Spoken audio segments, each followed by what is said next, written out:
Salam, salut à toi. Donc aujourd'hui, en tout cas dans cette vidéo, on va parler d'un sujet qui revient très souvent. On pose beaucoup de questions sur le budget, combien il faut prévoir pour se lancer en sous-location professionnelle. En tout cas, que vous soyez débutant ou que vous ayez déjà une idée du concept, cette vidéo va vraiment vous donner une vision claire des coûts à anticiper avant de démarrer votre activité de sous-location professionnelle.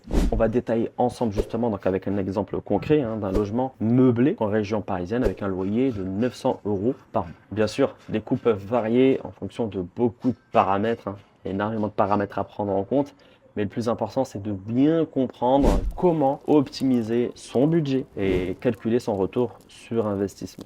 La sous-location, c'est quoi? Avant d'entrer dans le vif du sujet, avant de rentrer dans les chiffres, une petite piqûre de rappel pour ceux qui ne connaissent pas encore l'activité de sous-location professionnelle. Donc, comme son nom l'indique, professionnel, on est sur une activité professionnelle, une activité entrepreneuriale. Donc, on se doit d'avoir une société, on se doit d'avoir un statut, que ce soit donc une micro-entreprise ou un statut plus traditionnel, type SASU, SARL ou autre. Ensuite, le principe il est relativement simple. Vous louez un appartement, donc un logement à un propriétaire, avec son accord bien évidemment, écrit, et vous le sous-louez légalement à des locataires de courte durée ou moyenne durée, via les plateformes de réservation que vous connaissez très certainement, Airbnb, Booking, etc.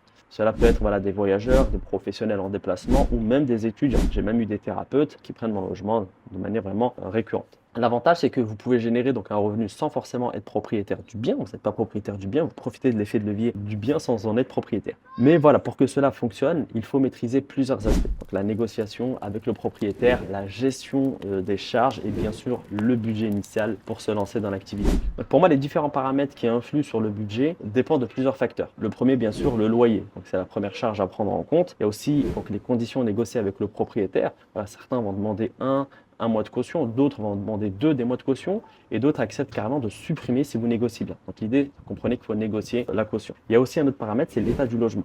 Un logement meublé coûte moins cher, bien sûr, en aménagement, mais bien sûr, il va falloir l'adapter avec les meubles qu'il y a déjà dans l'appartement. Les équipements aussi, la décoration, un logement attractif se loue beaucoup mieux, voir comment c'est équipé, voir comment c'est décoré. Maintenant, ce qu'on va faire, c'est simple, on va récupérer donc, notre exemple qu'on a vu tout à l'heure pour illustrer tout ça. Donc, on prend le logement meublé à 900 € par mois. On imagine qu'on trouve un logement meublé en région parisienne à ce tarif-là. Pour ce type de bien, voici les dépenses à prévoir. Donc le premier mois de loyer, donc 900 €. Ensuite, il y a aussi la caution négociée à un mois au lieu de 2. On est sur du 900 € supplémentaire, mais sachez que ces 900 € là sont récupérables. Et on va quand même le comptabiliser nous dans notre budget, parce que ces 900 € là, on récupère lors de la restitution des clés. Une petite décoration, de l'ajustement, à peu près 800 €. On va ajouter quelques meubles supplémentaires dans l'appartement parce qu'il en manque 500 €. Le linge de lit, serviette, petit électroménager, on va comptabiliser à peu près 600 €.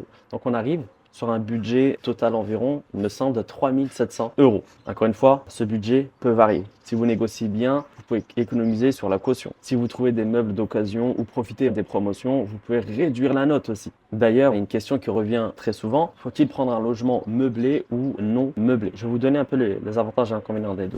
Le meublé, forcément moins d'investissement au départ, mais vous devez composer avec l'existant. Donc il va falloir s'adapter. C'est pas toujours facile. Parfois, le mobilier n'est pas idéal et peut, disons, limiter votre flexibilité en termes de décoration. Là où le non meublé, justement, forcément beaucoup plus cher à meubler, parce que non, c'est du non meublé, mais souvent moins cher en loyer. Il y a aussi cet avantage-là. Et vous avez carte blanche pour créer vraiment l'espace parfaitement adapté à la location courte durée. Si vous débutez, moi je vous conseille vivement de partir sur un meublé pour minimiser le budget initial et tester le marché. Après, par la suite, se lancer sur du non meublé, ce que j'ai déjà fait, et c'est très rentable. Et en plus, on trouve beaucoup plus de logements non meublés, en tout cas sur les plateformes telles que Le Bon Coin, PRP, etc.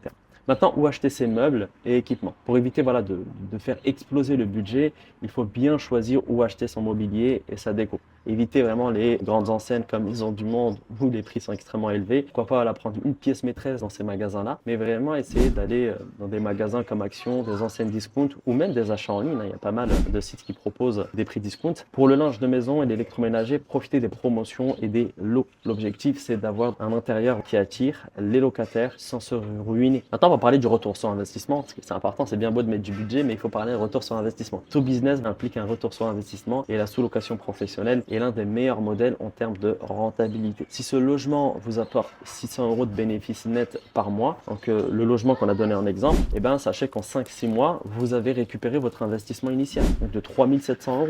Vous vous rendez compte? Je ne sais pas si vous vous rendez compte. Et là, je parle de 3 700 €. Moi, j'ai des personnes que j'ai accompagnées, ils se sont lancés pour à peine 500 € parce qu'une bonne négociation, le logement meublé, bien décoré, bien travaillé, tout y est. Et ça arrive très souvent. Mais je préfère vous donner donc une moyenne de 3 700 €. Et encore une fois, ça peut être moins, ça peut être plus, mais c'est juste pour vous mettre un peu dans le bain et vous dire, malgré le tarif élevé, le budget élevé, eh ben, on a un retour sur investissement qui est relativement rapide. Là, on parle de 5-6 mois. Je ne sais pas si vous vous rendez compte. Là où un business physique, on parle en plusieurs années. Et c'est là où que ça devient intéressant. Donc, une fois que vous avez récupéré vos fonds, vous pouvez directement réinvestir dans un deuxième logement. Avec 2 logements, donc forcément qui génèrent 600 € chacun, votre rentabilité explose et votre développement s'accélère naturellement. C'est ce qu'on appelle vraiment l'effet boule de neige. Vous êtes vraiment sur un cercle vertueux. Donc, plus vous avancez, plus vous avez du cash flow disponible pour multiplier vos biens. Et vous allez peut-être vous retrouver au bout d'une année à générer 3 700 € par mois. Donc, c'était votre mise de départ. En tout cas, si vous n'avez pas de budget aussi, la conciergerie Airbnb, je sais que tout le monde n'a pas forcément les 3 000 à 4 000 € de côté pour se lancer en sous-location professionnelle,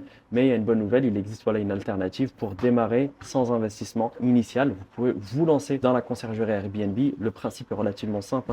Vous gérez des logements d'autres propriétaires, même si c'est une sous-location professionnelle, en leur proposant un service clé en main, gestion des réservations, accueil des voyageurs, ménage, optimisation des annonces. L'avantage, c'est que vous ne payez pas de loyer. Vous ne déboursez pas 1 centime pour l'aménagement et vous gagnez donc un pourcentage sur chaque réservation. Ça dépend, voilà, la négociation encore une fois avec le propriétaire. Ça peut être du 20, du 25, du 30, moins. Il y a beaucoup de paramètres à prendre en compte. On ne va pas rentrer dans les détails. En tout cas, c'est un excellent moyen de générer des revenus rapidement, sans capital de départ, avec zéro risque, clairement. Si vous faites générer 0 €, si vous prenez 20% de 0 €, ça fait 0 €. Donc, vous ne perdez pas, vous ne gagnez pas. Donc, le risque, il est clairement à zéro. Une fois que vous avez économisé suffisamment, vous allez pouvoir investir ces gains pour lancer votre premier bien en sous-location professionnelle. Donc, on va conclure cette vidéo. Donc, lancer un logement en sous-location professionnelle demande un certain budget, mais c'est un investissement intelligent avec un retour rapide. Avec environ 3 000 € d'investissement initial, récupérez votre mise en 5-6 mois, puis enchaîner sur d'autres opportunités, d'autres biens. Et si vous n'avez pas encore ce budget, commencez par la conciergerie Airbnb pour vous constituer